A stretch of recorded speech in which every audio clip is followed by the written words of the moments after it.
Hey guys! Today we're diving into another truly horrifying case. If you want to support my channel, make sure to subscribe and stay active. It really helps me out. I'd be super grateful for that. Let's get started. People are drawn to travel for all kinds of reasons.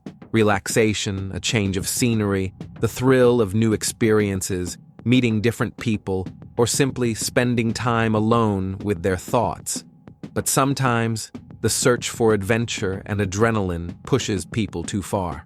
Those who travel solo, especially into remote, wild, or abandoned places, face the highest risks. If something unexpected happens, an accident, an attack, or any kind of emergency, there might be no one around to help. The story of a young man named Sidney Luth bears a striking resemblance to that of American traveler Christopher McCandless, who set off alone into the uninhabited, rugged wilderness of Alaska. Sadly, McCandless's journey ended in tragedy. His life story became the basis for several books and films, most notably Sean Penn's emotional drama Into the Wild. As for Sidney, his fate has remained a mystery for years. But let's start from the beginning. Sidney Luth was born on October 3, 1997, in a small Dutch town called Goeveen-Luft, located in the North Holland province of the Netherlands. He was the oldest of three siblings born to René and Nastasia Luth, and grew up alongside his younger brother and sister.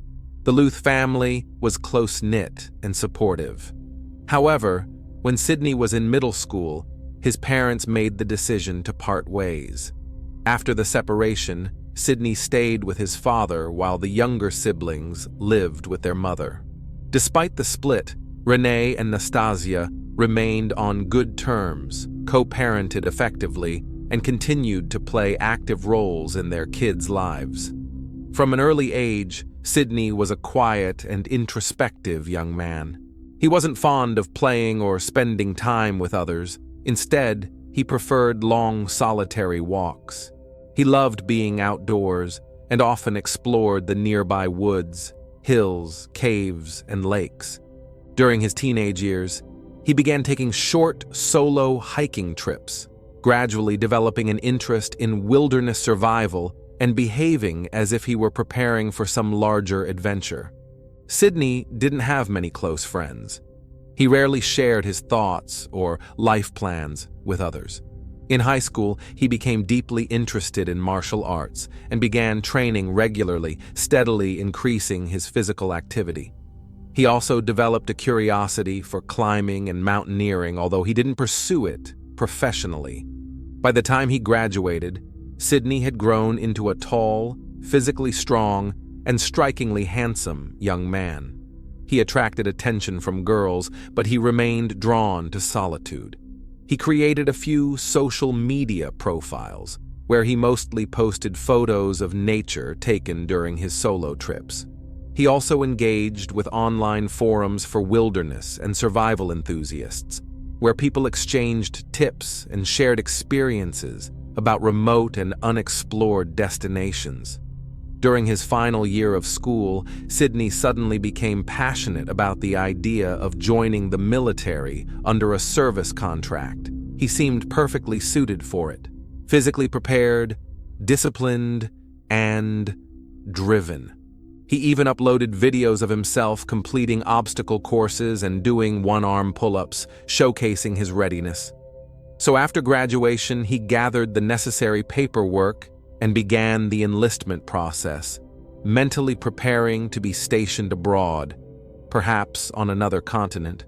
But after going through a strict medical exam and a psychological assessment, Sidney was unexpectedly rejected.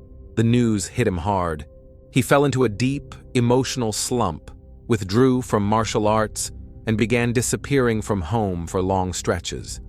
He would typically leave with just a backpack, packed with a small amount of food, matches, a flashlight, solid fuel, and a sleeping bag. By August 2016, at age 18, Sidney had nearly stopped interacting with the world around him. He barely spoke to anyone, not even his own family. In one of his last conversations with his mother, he admitted that he always felt like an outsider, struggled to connect with people, and dreamed of living off the grid in total isolation, away from judgment, expectations, or social demands. Nastasia noticed that her oldest son was sinking deeper into depression and losing touch with reality. He went on more and more hiking trips, and when he was at home, he spent nearly all of his time on the computer, barely speaking. She tried to reach out, but couldn't find a way to get through to him. Still, despite his withdrawn behavior and frequent talk about becoming a hermit, no one in the family suspected that Sydney might one day leave, for good. In October 2016, Sydney turned 19. He hadn't celebrated his birthday in years, his choice. Around that time, each year, he would usually disappear into the wilderness for another solo trip, preferring solitude and a deep connection with nature. That year was no different. After returning from his latest outing, Sydney barely left the house for about 2 weeks. He spent most of his time on the computer, researching and chatting with people online. He never shared his plans or thoughts with anyone in the family, so when he vanished without saying anything, it didn't immediately raise concern. At the end of October, Sydney left home unexpectedly. He took with him a backpack loaded with survival essentials: food, ID documents, bank cards, his phone, a duffel bag packed with warm clothes, a tarp, and a waterproof jacket. Everything pointed to him preparing for an extended stay in the wild. He didn't leave a note or inform anyone, which wasn't unusual for him. In the early days after he left, his parents managed to get in touch with him. Sydney responded briefly, keeping the conversation vague and to the point. Still, for Renee and Nastasia, even a few short words were enough. They knew their son was alive and appeared to be okay. But soon, the calls stopped altogether. It seemed he had ventured into areas with little to no signal. He did continue replying to text messages from time to time. On November 11th, 2016, Sydney sent his final message. It read, "I won't be back for a long time, and I won't be staying in one place." He didn't say where he was going or when he might return. After that, all attempts to reach him failed. His phone went offline, and messages were no longer going through. The Luth family waited patiently, hoping he would make contact again. Weeks passed with no sign of him. Worry turned to fear. Sydney had never been gone this long without a word. Eventually, his parents decided it was time to ask for help. On December 15th, 2016, Renee and Nastasia, now divorced, officially reported their son missing. Due to local laws, however, authorities didn't launch an active search for another 2 weeks. Investigators started by piecing together the circumstances of Sydney's disappearance. They gathered his personal details, recent photos, combed through his social media profiles, messages, and call history. A detailed description was compiled. 6 feet tall, strong build, light blonde hair, blue eyes, and a straight nose. He had no distinguishing marks, no tattoos, piercings, or birthmarks. Visually, he was an athletic, good-looking young man with no history of trouble with the law. Detectives quickly discovered that the day after Sydney left home, he withdrew cash from his bank account in a nearby town, about 30 miles from Guin-Luft. From there, he traveled toward Groesbeek, near the German border, where he stayed for nearly 3 weeks. Then, he relocated to a campground in a place called Den Hoven, where he rented a small cabin on the outskirts of the property. People at the campground remembered him well, a quiet, reserved, striking-looking young man who avoided social contact. He appeared downcast. When others tried to talk to him or offer help, he would politely decline, saying he just needed time alone and wasn't looking for anything. On December 10th, 2016, Sydney packed up his belongings and left the campground on foot. The next day, surveillance cameras at a supermarket in Den Hoven captured him shopping for canned goods and instant noodles. He paid in cash. He was dressed in a warm jacket, sweatpants, sneakers, and a knit cap. He carried a hiking backpack and a duffel bag. Photos of Sydney were circulated in the area where he was last seen and in nearby towns, asking anyone with information to come forward. Investigators later discovered that back in late October, he had purchased a train ticket to France. His destination was Alsace, and he left for it just a couple of days before his parents reported him missing. This meant that if the search had started right away, there might have been a real chance of finding him. Police requested surveillance footage from train stations he would have passed through, but by then it was too late. Due to storage limits, all relevant footage had already been erased, so there was no way to confirm whether he had boarded the train or reached his intended destination. Was he headed to an abandoned psychiatric hospital? Detectives examined Sydney's internet search history and found that in the months leading up to his disappearance, he had taken a strong interest in Altenburg Hospital, a long-abandoned psychiatric facility located just a few dozen miles from Colmar. This wasn't just a single empty building, it was an entire complex spread across a large area, including underground tunnels, utility shafts, and extensive basements. The site had a dark, mysterious reputation and attracted thrill-seekers and urban explorers. Locals called it the Devil's Clinic. It sat atop the Schlucht Pass, not easily accessible. It's believed Sydney may have walked there from the train station, as no public transit served the area, and he likely wouldn't have accepted a ride due to his aversion to talking with strangers. Though much of the facility had been vandalized or partially destroyed, it was still a common stopover for hikers, some staying for days, others for weeks. Unfortunately, the site was also frequented by people living off the grid, including those avoiding law enforcement or experiencing homelessness. And so, the search for Sydney continued there. Authorities soon found hikers who claimed to have seen someone matching Sydney's description in the area. Some even recognized him from the circulated photo, though none could say with absolute certainty it was him. Police brought in tracking dogs which managed to pick up his scent in several parts of the compound. However, the trail kept going cold. When officers shared this lead with Sydney's family, they weren't surprised. He had the skills to survive in the forest for extended periods, living off berries, wild fruits, pine cones, and nuts. The buildings offered shelter from the elements, and he had left with warm clothes and food supplies. By January 2017, French gendarmes and mountain rescue teams, often deployed to help lost or injured hikers, joined the search effort. Scouring the entire Altenburg complex and the surrounding dense forest took time, but yielded no clear signs of Sydney's presence. His family actively participated in the search.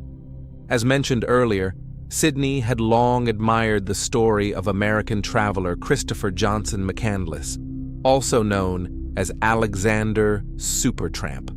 McCandless came from a well-off family and had the opportunity to earn a top-tier education and pursue a successful career. But he chose a different path. Christopher had always been known for his strong will and determination. From a young age, he set clear goals and stayed true to his ideals. He trained regularly, building his endurance, and developed a solid and resilient physique. After graduating from high school in 1986, he embarked on his first major journey, traveling solo across the country in just a few months. From then on, adventure and exploration became his passion. Though pressured by his parents, Christopher enrolled in college, but soon after, he gave away most of the money they had provided for his education and hit the road again. He adopted the name Alexander Supertramp and set out to disconnect from the materialistic society he resented, choosing instead a life of solitude and self-reflection. He taught himself how to survive in the wild, forage for food, and live for long periods without human contact. He rarely planned his travels in detail, embraced danger, and found deep satisfaction in a life far removed from civilization. In 1992, he made his way to Alaska and entered its remote wilderness. There, he discovered an abandoned bus, which became his shelter for several months. Eventually, weakened and ready to return to society, he found his path back blocked by the swollen Teklanika River. Ironically, the crossing point was just about a third of a mile from the bus, but Christopher, who refused to use maps, didn't know that. On August 12, 1992, physically exhausted and severely malnourished, he made a final entry in his journal, suggesting he sensed the end was near. His body was discovered by a hunter who entered the bus on September 6th of that year. By then, Christopher had likely been gone for several weeks. At the time of his passing, he weighed just over 66 pounds. Christopher's story was chronicled in the 1996 book Into the Wild by John Krakauer. In 2007, director Sean Penn adapted the book into a film of the same name, which earned 2 Academy Award nominations. Now, back to Sidney Lufe's case. In 2018, a new theory emerged suggesting that Sidney might have been the victim of a crime. That same year, a 60-year-old Dutchman named Jos was arrested. He had been charged with a serious offense involving an 11-year-old boy back in 1998. After that incident, he went into hiding and managed to evade justice for many years. Evidence linking Jos to the 1998 case was discovered in a cabin near the abandoned Altenburg Hospital, the very area Sidney was believed to have headed toward. The cabin was owned by a local tourism association where Jos had worked. Investigators found traces of DNA from the long-missing boy, which ultimately led them to the suspect. It's worth noting that Jos was also known for his ability to hide out and survive in the wilderness. So when he realized that law enforcement had finally caught up with him after all those years, he tried to flee to Spain, but was ultimately captured. He was found guilty in connection with the 1998 case and sentenced to 16 years in prison. Investigators looked into whether Sidney may have crossed paths with Jos in 2016, around the time Sidney is believed to have arrived in Colmar and headed toward the abandoned hospital. Jos's cabin was situated along a route commonly taken by hikers headed to that site. It served as a starting point for many treks. However, after an in-depth investigation, authorities found no evidence of a link between the convicted offender and the missing young man. Another theory, perhaps the most painful for Sidney's family, is that he may have chosen to end his life. Those close to him were aware of his long-standing struggles with depression and feelings of isolation. He had difficulty connecting with others and often expressed that he felt out of place in the world. Though he never explicitly talked about ending his life, he frequently spoke about disappearing into remote places to live alone, away from society. The last known person to interact with Sidney was an employee at the campground where he had stayed before heading toward Altenburg. The man described him as withdrawn, distant, and deeply introspective. He didn't speak to anyone and, when approached, simply said he wanted to be left alone. His parents also believed Sidney may have deliberately chosen to retreat into the abandoned hospital to isolate himself for an extended period. During winter, he could have sheltered in one of the many vacant rooms, and when the weather improved, moved deeper into the woods. While Sidney had always sought solitude, Renee and Nastasia refused to believe that their son would intentionally bring harm upon himself. But in 2018, this theory resurfaced when a body was found floating in the sea near a popular resort on the Costa Brava in Catalonia, Spain. The deceased was a young man resembling Sidney in age and build. He wore a vest with multiple pockets, each stuffed with heavy stones. Authorities recovered the body and transported it to a forensic lab. An autopsy concluded that the man had drowned and no other injuries were found. Based on these findings, it was strongly suspected that he may have taken his own life. The body had been in the water for an extended period, which caused significant changes in appearance, making visual identification impossible. Many believed it could be Sydney, as the height, age, and physique matched. However, the man had a noticeable bump on his nose, something Sydney did not. To confirm the identity, investigators ordered further tests, including a DNA comparison. Spanish police launched a detailed inquiry and brought in Interpol to assist. A DNA sample from the deceased was run through the International Missing Persons database, but no matches were found.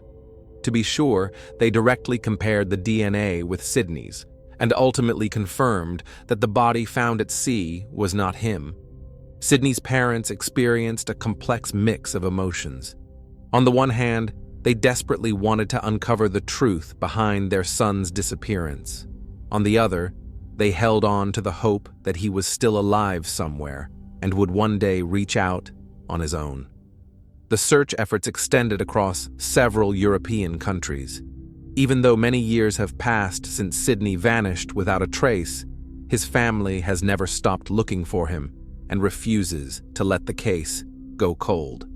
In 2022, 6 years after his last known communication, his mother made the decision to return to the place where he was last seen.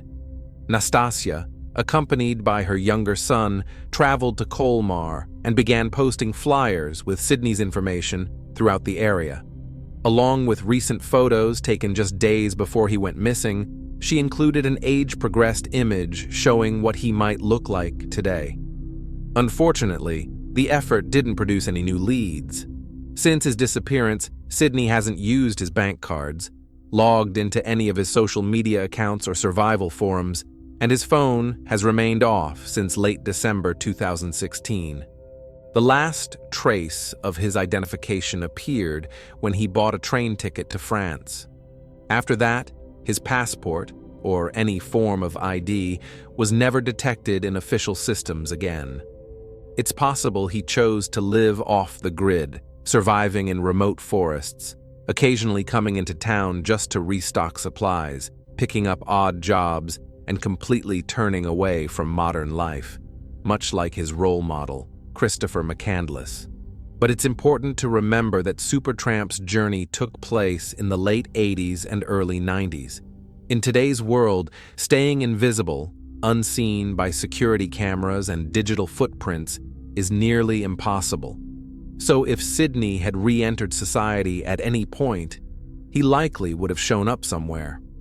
Over the years, there have been occasional reports from different cities and countries across Europe, sightings of a man among the homeless population who resembled the missing young man. Each time, authorities and family members followed up on the tips, but none of them led anywhere conclusive. Several years ago, the Luth family announced a reward of €10,000 for any verified information about Sydney's whereabouts, or proof that he is still alive. Even that yielded no new developments. Nastasia firmly believes her oldest son is still alive, but she suspects he may be too afraid to return home, worried about being judged or misunderstood. She has vowed to keep searching until she either finds Sydney, alive or otherwise, or gets at least one clue that reveals what really happened to him after he disappeared. Thanks for watching, everyone. Your support means a lot to me, and you can help my channel grow by hitting that like button, dropping a comment, and sharing this video. Your engagement really makes a difference. See you soon.